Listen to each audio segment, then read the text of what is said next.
Hello दोस्तों, Nitin tutorial में आपका स्वागत है। हम पढ़ रहे हैं घटना चक्र का करंट अफेयर जो 17 से 31 अगस्त 2025 तक है। ये भी बहुत इम्पोर्टेंट है, बट एसपीडी का भी पढ़ते हैं तो आप दोनों आप देख सकते हैं। पहले राष्ट्रीय का मुद्दा। राष्ट्रीय मुद्दा क्या एक सेकंड जूम करके आपको दिखा। राष्ट्रीय मुद्दा क्या है? राष्ट्रीय मुद्दा में डिजिटल इंडिया मिशन के तहत किस संस्था को 2000 रुपया ई सरकारी सेवा का अखिल भारतीय एकीकरण हासिल किया गया? तो 31 अगस्त 2025 को नेशनल ई गवर्नेंस डिवीज़न। उसके बाद किन प्लेटफॉर्म पर यह एकीकरण किया गया है? डिजिटल डिजी लॉकर और ई डिस्ट्रिक्ट प्लेटफॉर्म पे। इस एकीकरण में कितना राज्य और केंद्र शासित प्रदेश शामिल किया गया? तो 36 राज्य और केंद्र शासित प्रदेश शामिल किया गया। डिजिटल सेवाओं की संख्या के मामले में भारत में पहले स्थान पे कौन सा रहा? महाराष्ट्र 254 सेवा दिया है। उसके बाद इनमें दूसरे और तीसरे स्थान का क्रम कौन सा है? तो दिल्ली 123 सेवा और कर्नाटक 113 स्थान पे। चौथे और पाँचवें स्थान पर कम से कौन है? असम है और Uttar Pradesh 86 digital India mission की शुरुआत किस वर्ष किया गया है? वर्ष 2025 तक किया गया। किस मंत्रालय के तहत जो अराइज फॉर यू पहल शुरू किया गया 28 अगस्त 2025 में?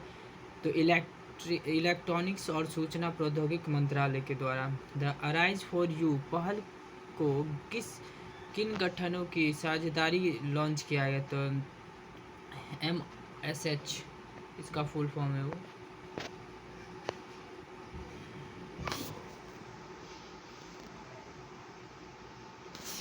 शिखर सम्मेलन किस क्षेत्र में आधुनिक स्वास्थ्य सेवा में नींव बताया गया था? आयुर्वेदिक, योग और प्राकृतिक चिकित्सक। शिखर सम्मेलन आयोजन किसके द्वारा किया गया? The BRICS chamber of commerce industry. The ayurvedic दिवस 2025 का थीम क्या था? लोगों और ग्रह के लिए आयुर्वेदिक। शिखर सम्मेलन में किन देशों के प्रतिनिधि ने भाग लिया? ब्राज़ील, रूस, भारत, चीन और दक्षिण अफ्रीका। 17वां CII global med tech summit 2025 आयोजन कहाँ हुआ? तो 30 अगस्त 2025 को नई दिल्ली में।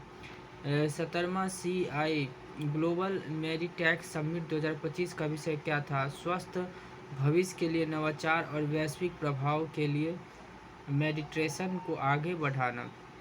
द मेडटेक क्षेत्र की वृद्धि को क्या प्रोत्साहन करता है? सरकारी नीति और प्रतिस्पर्धा उद्योग। भारत में प्रथम मोबाइल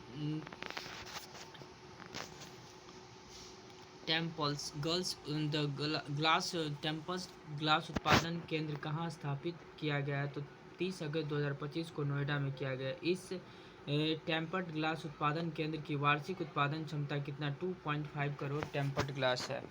उसके बाद इन उत्पादन केंद्र का संचालन किस कंपनी द्वारा किया जाता है? Optical Infracom limited. उसके बाद भारत की पहला multi lane free floor tolling प्रणाली कहाँ लागू किया जा रहा है? 30 अगस्त 2025 को गुजरात में किया जा रहा है।